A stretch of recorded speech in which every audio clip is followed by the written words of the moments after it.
Well, we fought really hard. We're the only large school system that actually was able to open, and it was the teacher. We had to actually organize and threaten to go on strike in order to get the safety measures that we thought were needed to open a school system safely. And I think we did that well because it opened, and it's the community spread rate that's causing our problem right now. It's not what's happening inside of our schools. So we know how important it is to have our school system open in this and the role that it plays.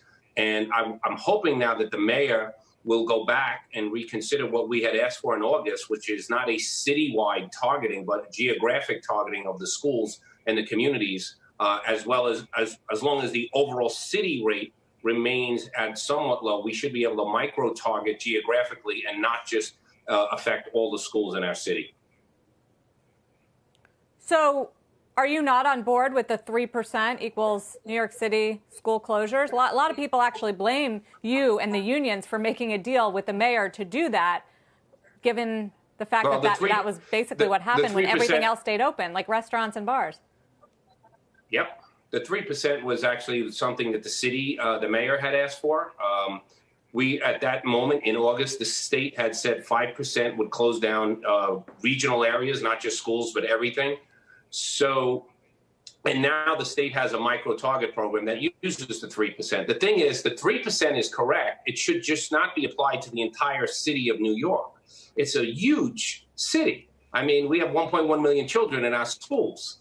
We have 1,700 school buildings. So if you have problems in, say 300 schools, you should isolate them, go to remote, and not allow that to shut down the entire city unless we have a bigger problem citywide. We do not want to go back to what happened last March and April, where the city rate was very high, and the teachers and us, the union, all together, we had to fight to close the schools at that point because it was clear that the spread was out of control at that moment, and a lot of people, and sadly, 73 of our members passed away. It was the hardest hit school system in the whole country.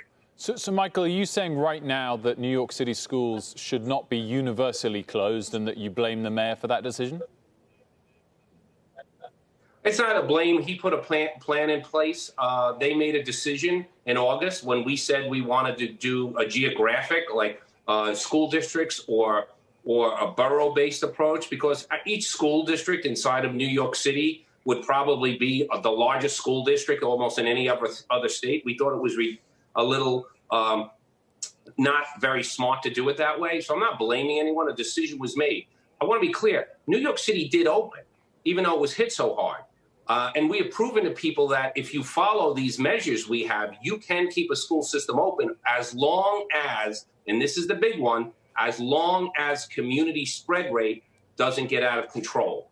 So in New York City, once you get above 5 and you're hitting 6, then you have to start looking at shutting down not just the schools, but also bars and restaurants. What's troubling to me is, how do you tell schools, and my members are upset, they're like, why is my school shut down? That we have no COVID in the school, there's no COVID in the community, and the bars and restaurants are open. That doesn't make sense, which is why I'm hoping the city reconsiders what we had put on the table in August.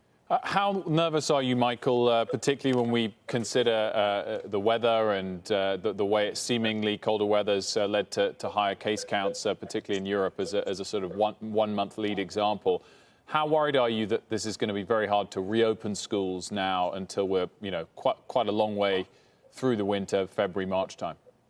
Yeah, it's a big concern. We have a whole large group of independent epidemiologists who we work with.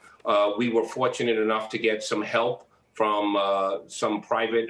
Tishman Speyer helped us along with the city school system to really fix a lot of ventilation problems and to come up with creative solutions so that we have much better ventilation in our schools now. But we know that there are also, all these doctors are telling us we're headed into what they consider to be the next big crisis. And it really depends on the next month, whether will be okay come February and March, or we're going to have another complete shutdown that'll last months. So it really comes down to individual behavior. The teachers in New York City were doing their jobs in terms of keeping the rate down inside of the schools, but you could walk in any school in New York City and everyone was following the rules. There were masks on everyone. Social distancing was happening. Custodians were doing electrostatic cleaning every night.